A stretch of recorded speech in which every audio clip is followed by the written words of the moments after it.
Hello everyone, welcome to Self-Knowledge. Today we have our self-knowledge course and we are going to see the topics number 5 and 6 both in one because we are going to talk about the dimensions and we are also going to talk about where they are in us.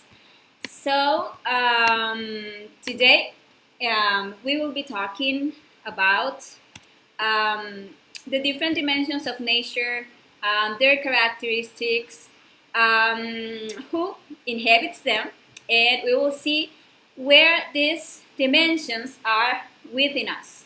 Cause as without, so within. And if we want to access to the higher dimensions of nature, we need to learn to access and rule our own inner dimensions. That is the interesting thing about this topic. So we will understand that we are a multidimensional being, and we will learn what we can do to become aware of these dimensions, how to verify their existence, and better still, we will learn what we can do to have a conscious and permanent presence in the higher dimensions of nature. So let's start by studying what is dimension, how many are there, and let's see also each one of them in detail. So what is a dimension? Let's start with that. A dimension is a level of consciousness, and a level of consciousness is a level of wisdom or a level of perception of reality, and it is according to our level of consciousness that we will be perceiving our reality. You can see that a being of awakened consciousness who therefore has a high level of consciousness, a high vibratory level, can not only perceive the higher dimensions, but also he can access all those dimensions at will. He can move in them at will, while being able to perceive all dimensions at once, both higher and lower dimensions, while a being with a low level of consciousness, due to his low vibratory level, he inhabits and is related to the lower dimensions and is not capable of perceiving the reality of the dimensions superior to the one in which he lives. And actually there are many dimensions, or there are as many dimensions as there are levels of consciousness, and each one of us has a completely different level of consciousness. That is why each person perceives reality in a different way. A person with a high level of consciousness perceives reality in a completely different way than a person with a low or a lower level of consciousness. So according to our level of consciousness or our way of perceiving reality, our suffering, our pain, the number of negative thoughts and emotions that we have are actually determined because we are perceiving reality according to what we are internally, according to our own psychological defects. And if we get to eliminate all our psychological defects, the ones that have trapped and conditioned our consciousness, our level of consciousness will raise. So our perception of reality would change like radically. And immediately I perceive my reality in a different way from a higher perspective. I am no longer in the same dimension. Because the lower the dimension, the more intense the pain, the ignorance, the suffering, and the materiality. Instead, the higher the dimension, the more freedom, the more happiness, and the more wisdom. So we can see the dimensions externally as worlds parallel to this third dimension in which we find our physical body. And we can also see them internally as the level of consciousness that we have or the way in which we perceive our reality. But the external and the internal are completely related, because if I raise my level of consciousness, immediately that gives me access to the higher dimensions in nature. And all the dimensions are synthesized, or are like subdimensions of the 7 basic dimensions of nature that we are going to study today. And we need to know that when our spark, what we are internally, what we really are, our consciousness, emanated from the source, unmanifested God, or absolute Sun, it unfolds through these 7 dimensions, and in each of the unfoldings that the spark made after leaving the absolute, the number of laws and of materiality increased. In the absolute Sun, there, only the law of love governs, only one law. Therefore, there is only like fullness and happiness. But as the creation descends, the different dimensions appear, and as we descend in creation, each unfolding is heavier. Each dimension is governed by more and more laws, and we are having there more limitations, more suffering, and more materiality. It like goes down from the subtle to the dense. As the ego multiplies, the dimensions become heavier, and we fall into lower and lower levels of consciousness. Now, with our physical body, we are in the 3rd dimension.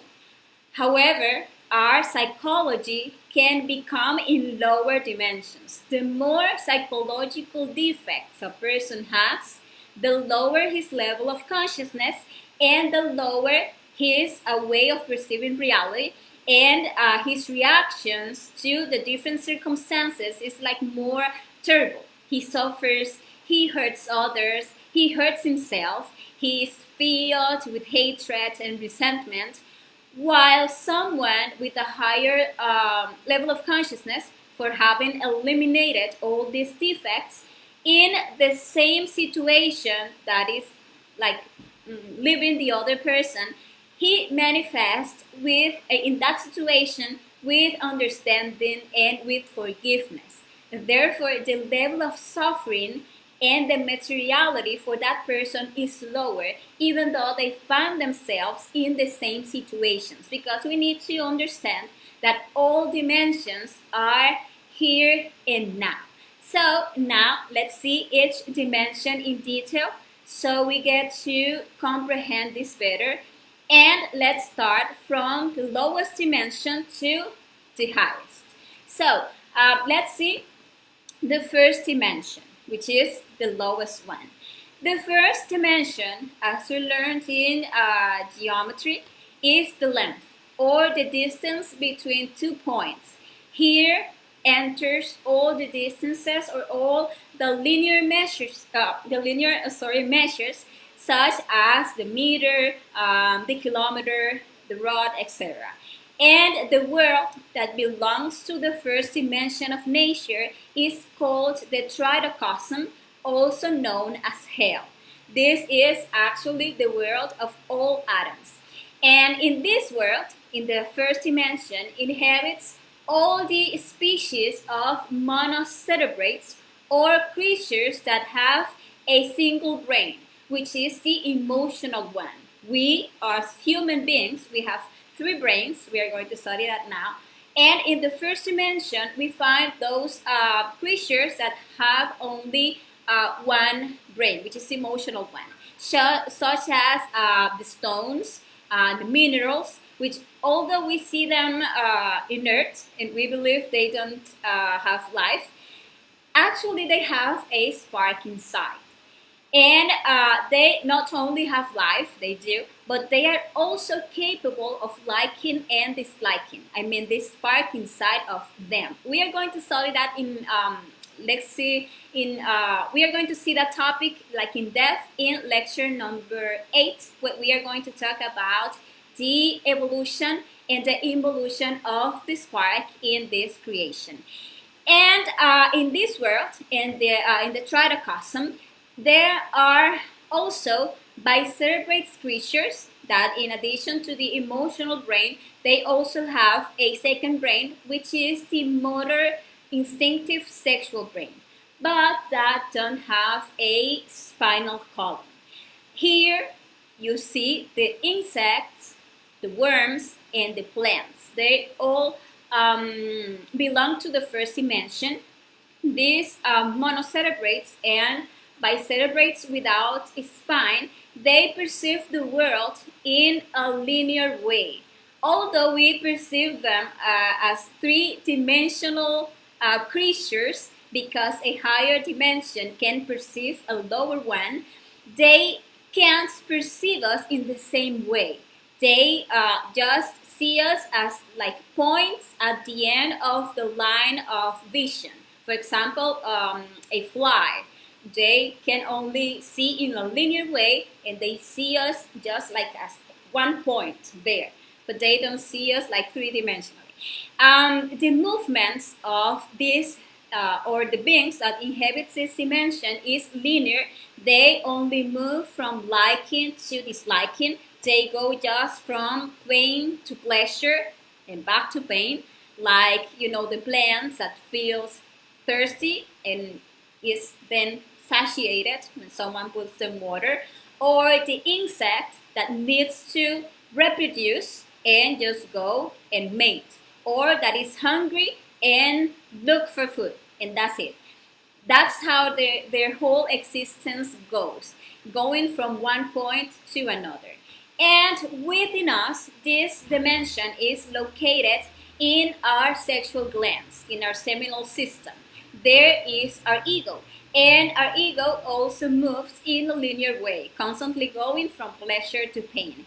And the subdimensions in this first dimension goes from 192 laws to 24,576 laws. So we can see that this can get really dense. That is actually hell. And we are going to study the infradimensions in the topic number 9, when we are going to deepen into that, into those subdimensions of the first dimension. And well, that is the first dimension. The second one is the surface, or the displacement of a line in space. In this dimension, we find all the bicerebrates that have two brains, the emotional one and the motor instinctive reproductive one, but that also have a spine, like dogs, like cats, like cows, like birds, etc. They can feel, like and dislike, they can also move, they can reproduce, and instinctively they record emotions. So they can record sensations, and thanks to this, as this option, let's say, or as their instinct is already developed, they feel fear, and they already fear certain states of sadness. And the beings that inhabit these third dimensions perceives reality in two dimensions. So they perceive us as planes, like you see the two-dimensional cartoons that we used to watch on TV, the same way. And this is the world of the 96 laws, and it is called limbo, or the hole of hell. And in this dimension are all the surfaces, or the surface measures, like the square meter, the square foot, the square rod, the square kilometer, etc. They are all the surfaces or things that are given by two dimensions. By length, by width, or by height. And in this dimension, we find our personality and all our superficiality, the appearances of the volumes, the physical forms. And in the first dimension, we saw our ego going in a linear way from pleasure to pain. And in this second dimension, is where our personality moves, which is like that superficiality in us, that appearance that we want to project, that make us to always take like a path different from our ego to get to satisfy ourselves. We can see an example of this when an insect, which belongs to the first dimension, when feels the need to reproduce, to have sex, and in order to reproduce its species, the insect simply goes, looks for someone of the same species, of the opposite sex, and goes and mates. That's it, going from one point to another. But on the other hand, an animal belonging to this dimension already makes like a courtship process to achieve this end. You see, for example, the birds that show their plumage and even do dances with the intention of attracting the female of the opposite sex to reach the point of having sex. And that is because they already have like a superficiality. They have a second dimension. And likewise, our personality represents that appearance, that journey that we take to satisfy our pleasure and to get out of pain. Because if we feel a sexual desire, our ego would just go and find a person and rape him or her. But as we have a personality, as we need to take care of our personality, of our image, of our superficiality, we already make like a courtship process. We make a displacement to get to satisfy the desire, taking care of that appearance.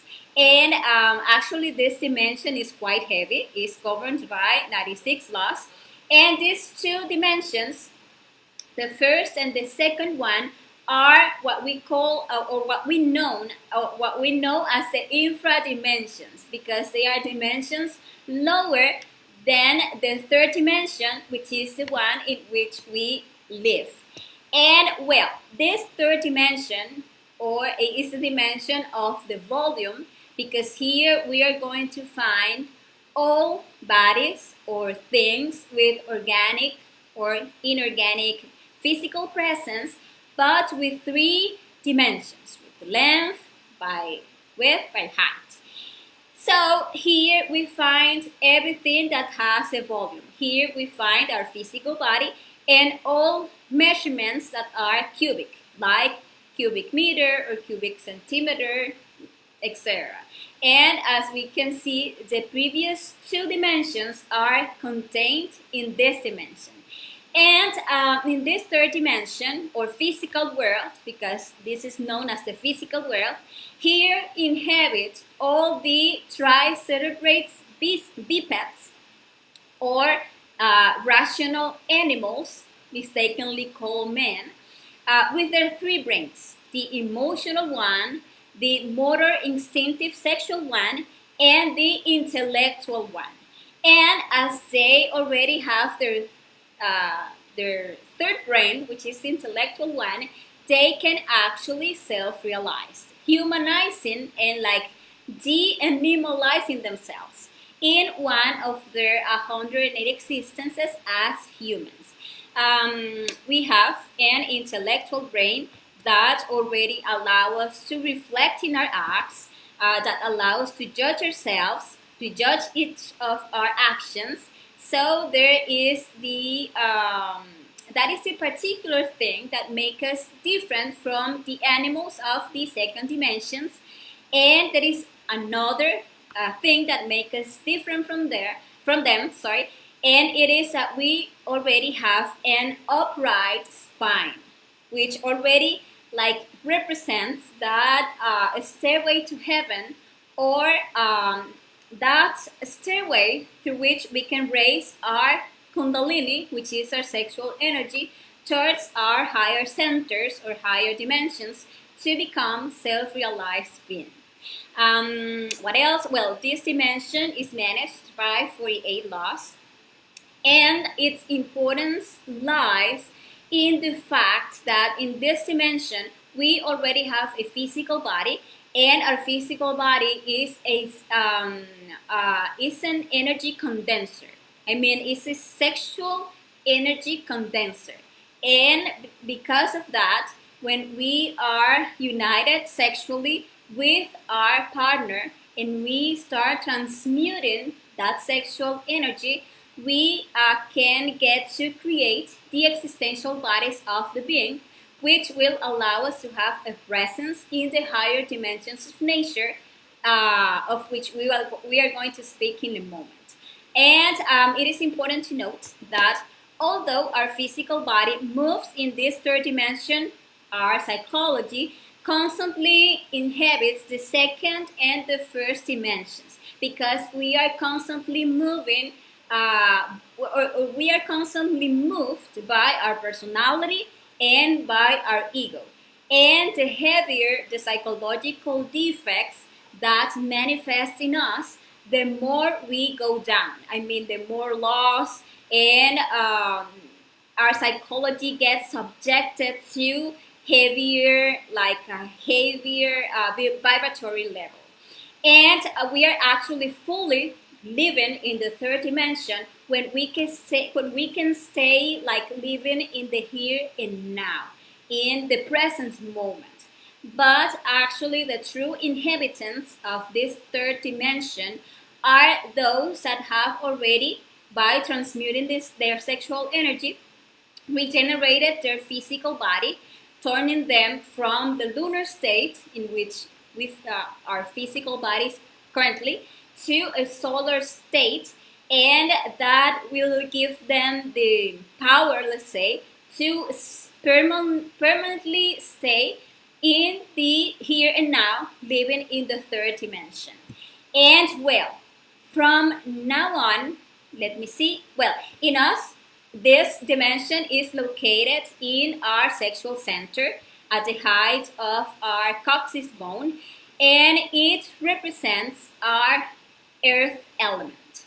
And well, from now on, yes, we will speak of something that is probably completely unknown to most, which are the higher dimensions. And the first one of the higher dimensions is the fourth dimension. And it is the dimension of time. And this one belongs to the etheric world, or the world of energy. And it is like the duration of our physical body, or the duration of any volume. The time that elapses between the birth and the end of anything. For example, we as human beings, we have an energy that like covers us, which is our etheric part. Many know this etheric part as the aura. And it is actually our vital body that is also subjected to 48 laws, the same as the physical body, because it is just like the top of our matter. And that is our fourth dimension, our energy. And that energy determines the amount of time that we are going to live. And if by misuse of our internal energies, that are like our internal waters, our sexual energy, we have this etheric body or vital body very like worn out. You know, you see that at a young age, someone who have misused his sexual energy for his whole life, at the age of 30 or 40, you already see them like worn out, like old, like sick, because that fourth dimension is the vitality in us. Is the fourth dimension what gives life to all the beings that inhabit the third dimension, and to those that inhabit the first and the second one, because all those dimensions are contained in this fourth dimension. And the requirement for us to come to rule this fourth dimension is that we begin to make wise use of our energy, as we were learning in the previous topic, and that we achieve chastity, that is actually the virtue of all those people who learn not to waste their sexual energy, And all the beings that have already regenerated not only their physical body but also their vital body will consciously inhabit and will consciously move in the fourth dimension of nature. This fourth dimension is that parallel world where there are the so-called Jainas paradises, which are actually temples, cities, and places that that we cannot see from this third dimension, but that they already exist, but they exist in a superior dimension. They exist in the fourth dimension. And this fourth dimension is related to what is known as the Bermuda Triangle. Allow me just a second.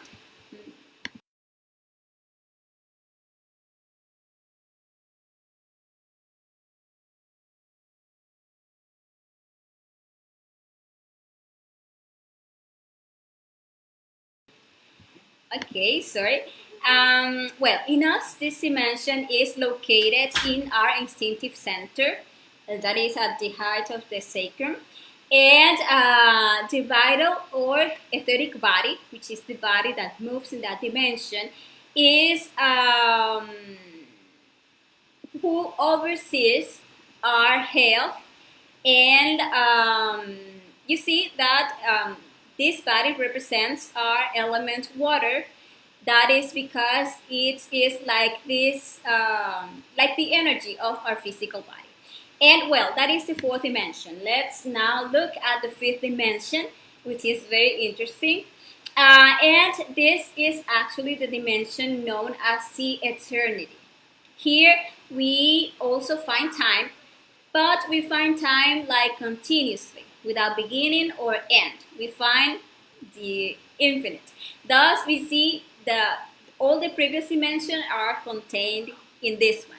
And here we find the past, the present, and the future, but continuously. And when we unfold to this fifth dimension, everything is handled in an eternal present. And when we unfold to this dimension, that is when we make our conscious astral unfolding or conscious astral projection, we can actually get to see what happened a long time ago or what will happen in the future as if it is happening at the very moment.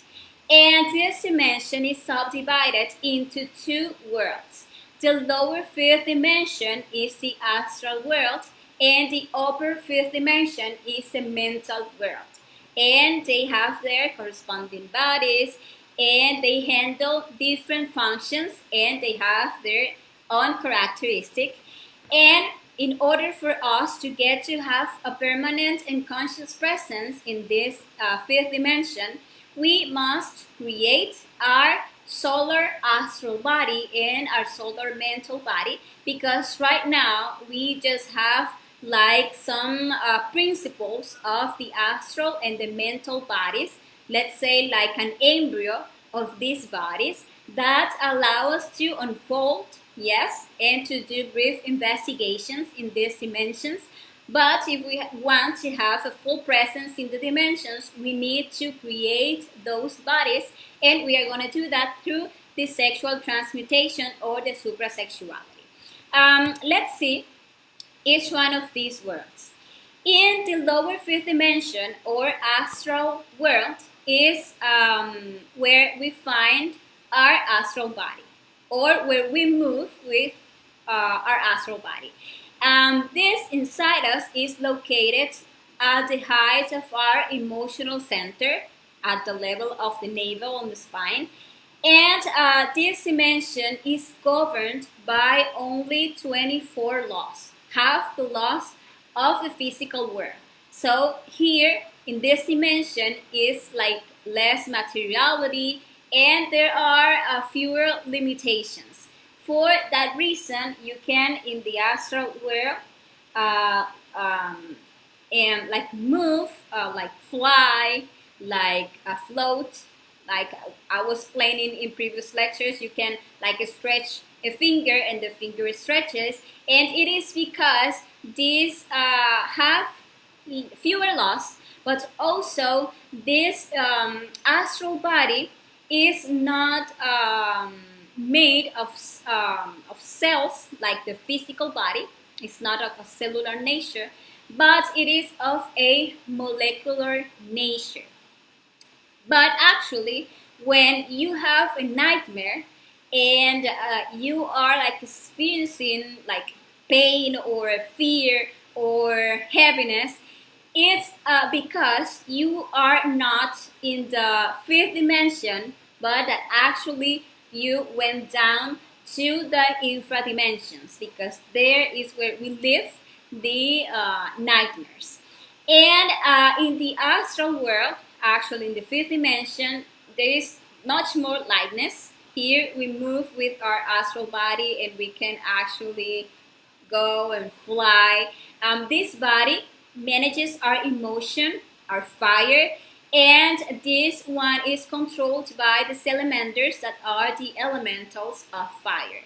To create this solar astral body and to have a permanent and conscious presence in this dimension, it is necessary that in addition to using our sexual energy for this purpose, it is necessary that also we learn to have a total control of our emotions. That is like a requirement. And well, the upper fifth dimension, which is the mental world, is where consciously live the beings who have already created their solar mental body, who have already regenerated the physical and the vital bodies and have created their astral body and their mental body. So they already have total control over their mind, over the thoughts, and this dimension is located in us at the level of the heart, on the spine, and it is there actually in our heart where intuition resides, which is that capacity of knowing without thinking. And this capacity actually develops when we learned like to control our mind, to silence our mind. That is where true wisdom, which is like the connection with our being, like arises. And this dimension and this mental body is related to the air element, and that is why our thoughts are so like volatile, and it originates our intellect and the way of thinking of each one of our psychological defects, because in our current state our mental dimension is full of psychological defects. And in this world we move using our mental body, and as this dimension is governed by only 12 laws, the materiality and the heaviness in this dimension is less. So there is like greater freedom of movement compared to the astral world. When you make a conscious mental projection, and we are going to talk about that in the next Phase B lecture, about a mental unfoldment or projection. When you do that practice and you manage to go to the mental world, you can actually experience how you can move like more freely. It's actually a very good feeling to be under less laws. Here you have only 12 laws. Well, let's now look at the sixth dimension, and this dimension is called the reality or the truth. So here we are going to find what is, what has been, and what will be. And like the previous one, this also is subdivided into two parts: the lower sixth dimension or causal world, and the upper sixth dimension or buddhic world. And here we find the electromagnetic worlds and the planets of the Christ. And it is to this dimension actually where those who through a transcendental meditation reach the samadhi or the illuminating void, like escape and experience that happiness, that freedom of being under only six laws, which are the laws that govern this sixth dimension. And well, in the lower sixth dimension, which is the causal world or the world of conscious will, we find our body of the will or causal body. And this body is governed by six laws. This is of an electrical nature because it is formed by all the electrons of our atoms. And it is interesting to see that electrons are the negative parts of the atoms, and in relation to our willpower, you can see that our willpower actually develops when we improve our ability to deny ourselves to our desires, to the desires of our psychological defects. And well, this body represents our verb. You will find this body here in this dimension here at the height of the larynx, and this is the world of all causes. And let's see what else. All the beings that inhabit this dimension are the one who had the will to deny themselves, to dominate like their inner nature, and that have created the five bodies: the physical, vital, astral, mental, and causal solar bodies that actually make them now true men. So all the ones who reach this point will have already created their human soul. So they are already true men. And well, when you create this causal world, this causal body, you already can inhabit permanently and consciously this lower sixth dimension. And the upper sixth dimension, which is the Buddhic world or the world of consciousness, is what could or what is commonly defined as heaven. And this is governed by six laws, and this world is magnetic in nature. And it is formed by all the protons of the atoms, which are the positive charge of the atoms. And in this world, we can already perceive what is actually the reality, what is the truth. And we, as human beings, believe here in this third dimension that we can perceive the reality, or that we can get to know the truth here with our mental concepts that we have about anything. But actually, we can only here perceive things as we are, according to our psychological defects. You see that a thief perceives everyone as thieves. I don't know, lustful people perceive everyone as, everywhere he sees lust. And an envious one perceives everyone with envy, and they think that everyone is envious. So we only see our defects reflected in others, and we tend to judge people according to our own mental condition. So we are not able here to really perceive reality. We see people from our concepts, from our beliefs. But one who have already mastered this dimension, having done the work of inner work and inner purification that requires to eliminate our psychological defects and raise our level of consciousness to this level, that person can really perceive the reality of things and have the right to inhabit this Buddhic world. Those who, having already created their human soul, which are the previous five bodies, have joined their divine soul or Buddhic body and have achieved that are known as the perfect matrimony, that is the union inside of of the human with the divine. And that is the joint between the buddhic body and the causal body. And that buddhic body is already in a solar state. We don't have to create it. We just have to create our human soul so we can join our divine soul.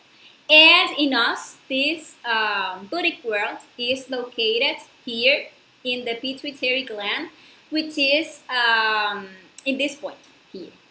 And well, let's now see the last dimension, which is the seventh dimension. And in this dimension, there are only three laws. So here, happiness and freedom are something, amazing. And here is the world of light, or the atomic world. Here we meet our intimate, which is our inner being. And the beings that inhabit this dimension are beings with 100% awake consciousness, enlightened masters. And this dimension is known as the great truth or the great reality.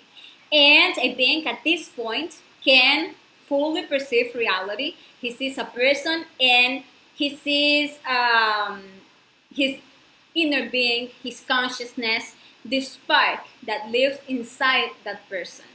And he can actually see everything that spark has lived throughout his manifestation in this wheel of samsara. He doesn't see a concept like we see, but he already sees the reality of that person. So a seventh dimensional being can already see the truth, reality in a totally objective way. This dimension is photonic in nature, and the photon is like already light, this wisdom. And in us, it is located in our pineal gland, and it is from where the understanding and the wisdom that reaches our heart through intuition comes down. And we need to know that we still don't have full access to these superior dimensions because we are like disconnected from our own divinity. But when we begin to start working on ourselves, to start denying our desires, denying our psychological defects, eliminating them, and we start making a wise use of our energy, these two dimensions start like entering into activity in us and start to guide us in this inner path to self-knowledge or self-realization. And well, this seventh dimension is actually the lowest that our being can reach, since our being comes from the world of antimatter, which is the absolute sun. And when a person, as I was saying, achieves samadhi through meditation, he can get even to connect for a while with this dimension, with his inner being. And there he receives wisdom, and he receives guidance, and he comes back. And the atmic body, which is the body that moves in this dimension, is like the Christ principle in each one of us. He is like our particular warrior. And the atmic body is also in a solar state. It didn't fall either. It is raised in each one of us, waiting for us to get to connect to those internal superior bodies. So, well, these are the seventh basic dimensions of nature. And as we can see, as we go up in the dimensions, they are like lighter in nature. We come from the physical body that was like cellular in nature. We went to the vital body that was like energetic or etheric. And there we go to the astral body or astral world that was molecular. Then we went to the mental world that was molecular, atomic, then electronic, electronic, protonic, and then photonic. So you see that it goes from the dense to the subtle. And well, now let's see what are the methods with which we can begin to check and to know these higher dimensions, I mean from now on. And we can visit this dimension using different techniques. But actually, for us to perceive the third dimension, the only requirement is for us to be living in the present moment, in the here and now. That is the only requirement. And for us to experience the fourth dimension, the requirement is that we practice the jhanas state. We are going to talk about that in later topics. And to access to the astral world or lower fifth dimension, we can do that by practicing the astral projection that we learned in the topic number 3 of this course. And to know the mental world, which is the upper fifth dimension, we can do that by practicing the mental unfolding or mental projection that we are going to teach later, and to get to visit the sixth dimension, the lower sixth dimension, which is the causal world, the upper sixth dimension, which is the bodic world, and the seventh dimension. We can do that through the transcendental meditation. And here in the self-knowledge course, we are going to teach a practice for to achieve this state, which is the samadhi or the illuminating void, known as the meditation with koans. We are going to see that in later topics. And these are like the ways to visit these dimensions.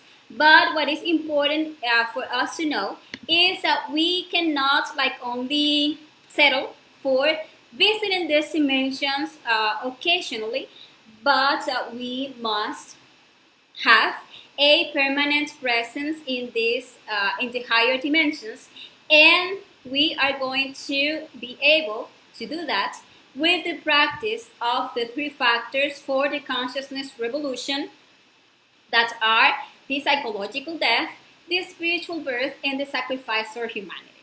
The psychological death is to work on our own psychology and practice the self-observation, that is to send at all times, from moment to moment, the attention to our inner world.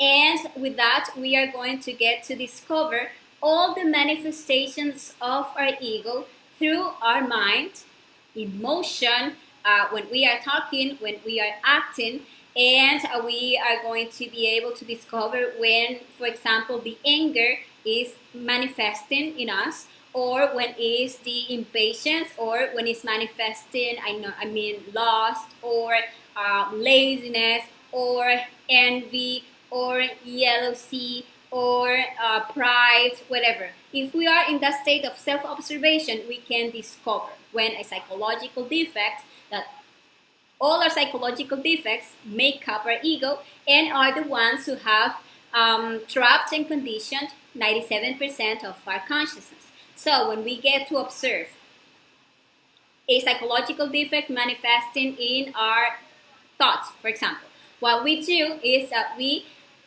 judge that, we get to know that it's actually a psychological defect that is coming to feed on our energy, to make us make mistakes, to harm others, to harm ourselves. So what we do, we need to eradicate that from us. And we can do that with a simple request to the part of our consciousness that has the power to eliminate everything that is wrong in us.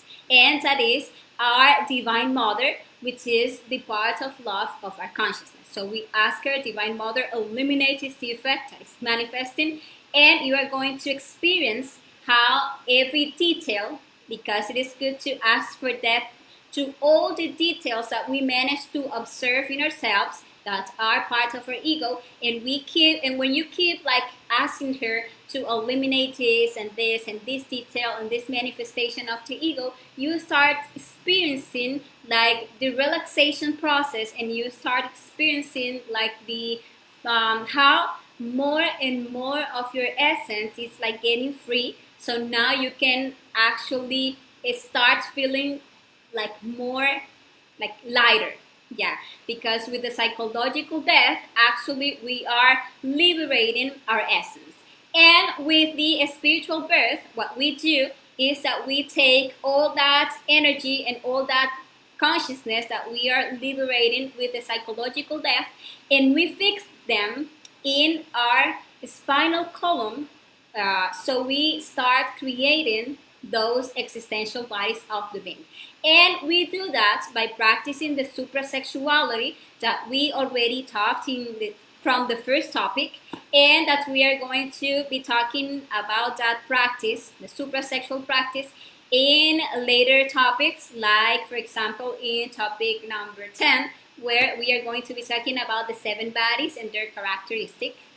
And the third factor for the revolution of the consciousness is a sacrifice for humanity. And what is a sacrifice for humanity? It is helping others to awaken. It is taking part of our time to try to help others to receive this knowledge, to know that they can do an internal work that will allow them to awaken their consciousness and to experience and to have presence in higher dimensions of consciousness as they like raise their level of consciousness. And this is a sacrifice for humanity. And actually, by practicing these 3 factors, we can start raising our level of consciousness, and we can start creating the existential bodies that will allow us to have presence in all those dimensions. And well, this has been today's topic. Thank you very much to all who watched the video. And I want to invite you to our next topic that will be next Wednesday, where we are going to be talking about the conjurations. That is a very important topic, because in that one we are going to learn how to clean our environment from bad energies, how to protect our energy, and also to protect ourselves from the sleep paralysis, and also how to unmask false beings of light or fake masters that we can find in the astral world. So don't miss that lecture next Wednesday. And thank you very much to all of you, and have a great rest of the night. Ciao, ciao.